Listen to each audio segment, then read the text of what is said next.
Tinupok ng apoy ang tatlong magkakadikit na residential house sa bandang alas 9 ng umaga sa may bahagi ng isang kilalang establishmento sa barangay San Fermin, Cauayan City. Mabilis na kumalat ang apoy na nagdulot ng matinding pinsala sa mga kabahayan at pagkabahala ng mga residente sa paligid. Sa panayam ng Bombo Radyo Cauayan kay Nanay Melita Acopido, isa sa mga may-ari ng mga nasunog na bahay, sinabi niyang wala silang kaalam-alam na may sunog pala sa kanilang tahanan dahil wala naman umano silang iniwang mga nakasinding mga apoy at anya. Batay sa salaysay ng kanilang kapitbahay, bigla na lamang umanong sumiklab ang apoy sa bandang kusina ng kanilang bahay na pinaniniwala ang pinagmulan ng sunog. Ayon pa kay Nanay Melita, may isang ilaw umano silang iniiwan na nakasindi tuwing sila ay umaalis upang magsilbing liwanag sa loob ng bahay dahil sa madilim kapag ito ay pinapatay. Dagdag niya, hindi rin agad na naagapan ang sunog dahil sa nakalak ang kanilang pangunahing pintuan at nahirapan itong buksan, dahilan upang hindi kaagad na mailabas ang ilang mga gamit. Sa kabutihang palad, wala namang naiulat na nasawi o nasugatan sa nasabing insidente. Gayunman, isang alagang aso ang nasawi matapos umanong hindi agad mailabas mula sa nasusunog na bahay. Sa kasalukuyan, problemado naman ang mga biktima kung saan sila pansamantalang maninirahan dahil sa wala silang naisalbang kagamitan mula sa kanilang bahay.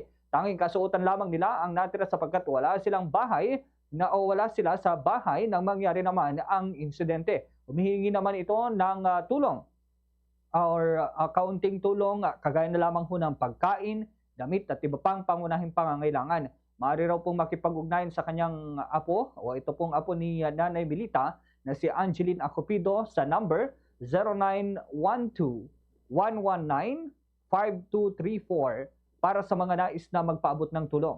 Ganito ang bahagi ng pahayag ni Nanay Melita Acopido.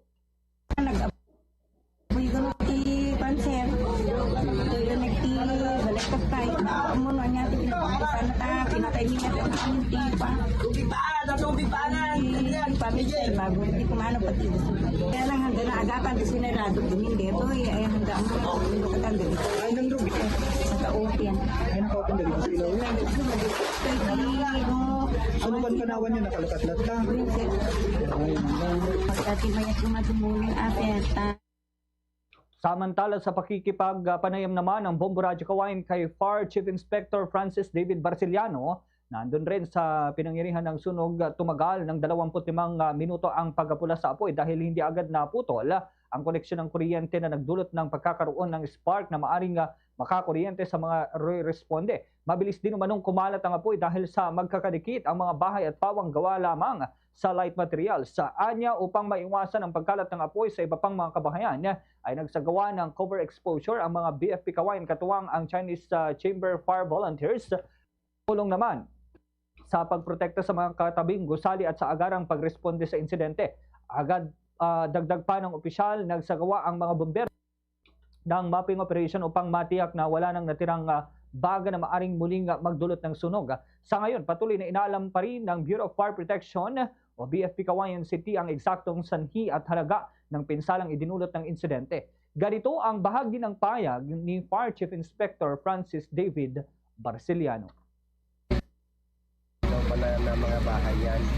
And then sa aking palagay, dahil nga kanina nung pinasok namin yung isang bahay habang nagpa-fire operation ay parang may mga plastic din yata silang naka-impact at yun naman sa kabila marami yata pang mga gamit na nandun sa labas. So we assume na kaya medyo nahirap kaninang apulahin dahil maraming mga yung mga highly combustible materials yung sa loob gaya ng plastic at mga gamit. And then, dikit-dikit na tayo, kaya nakita nyo naman kanina, dikit-dikit na yung tatlong bahay, kaya wala kang ibang pasukan. Fast sa Radyo Bombo!